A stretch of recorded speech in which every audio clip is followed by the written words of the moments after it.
My brother played lazy, kept cheating, and now blames me because his ex owns 45% of home. I'm 37 ml, and my brother George is 45 ml. He's not dumb, but he leans on laziness, especially when women are around. Last Christmas, he asked our mom where the paper plates were, in the same house he lived in for almost 20 years. She'd had bunion surgery a week before, yet she got up, went to the kitchen, and made him a plate. Then they tried to guilt me for not fixing my brother's food, like I hadn't cooked and wouldn't be doing most of the cleaning. Our grandfather left us money. I got a share. George used his on a 5-bedroom house. During that time, he met Melinda, 50 FL. She was smart and steady. She had a good job and a teen daughter, kind and organized. Because of a difficult birth, she couldn't have more kids. George said he was fine with that, but when she brought up marriage, he'd stall. He'd say he needed time to process never being a father if he fully committed, and since he was overlooking her fertility issues out of love, she should show love by waiting. That line worked for 12 years. After a couple years, she moved in. George told her to pay half the bills and part of his mortgage if her daughter lived there too. Her rent had jumped, and she was helping her sister with medical bills, so she agreed. They said it was still cheaper than her old place. I kept out of it. The house was big, but empty. George was house poor. Melinda bought furniture and made it livable while splitting utilities and paying what George called rent. 2 years ago, he got caught cheating. Melinda left, furious, then came back. He kept cheating anyway. She said if it stayed out of the house, she'd cope. I didn't like it, but it wasn't my call. Recently, a pipe burst and part of the house needed work. George hated dealing with contractors,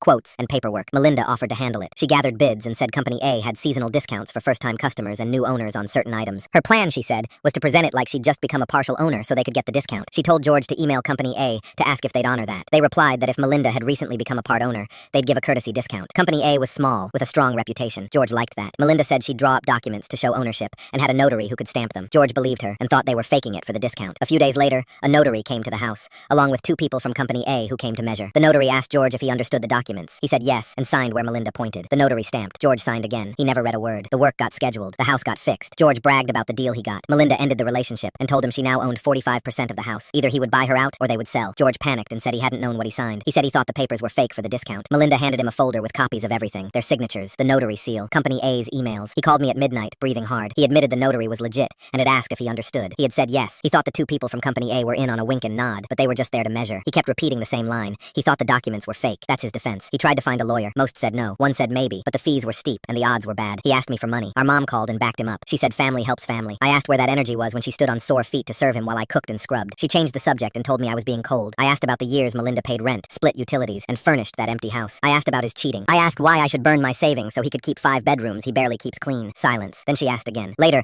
I learned they'd lived together around 9 or 10 years. The notary had been present for the signing, asked if he understood, and he affirmed he did. Company A offered the discount based on the email chain. Melinda told George they'd fake ownership for the discount, but the papers were real, notarized, and recorded. George tried to scam a small business in his head while he was the one getting played. He still wanted me to cover the retainer. I told him no. I told Mom no. They called me heartless. I'm not paying thousands to save a grown man from a pen he clicked himself. He asked what I would do then. He waited for me to change my mind. I could hear the TV in his background and our mom whispering. The fan hummed in my kitchen while he stalled. I said I'd do one thing. I'd send him a list of realtors, that's all. Now my mom and brother are calling me heartless for not paying. Was I wrong?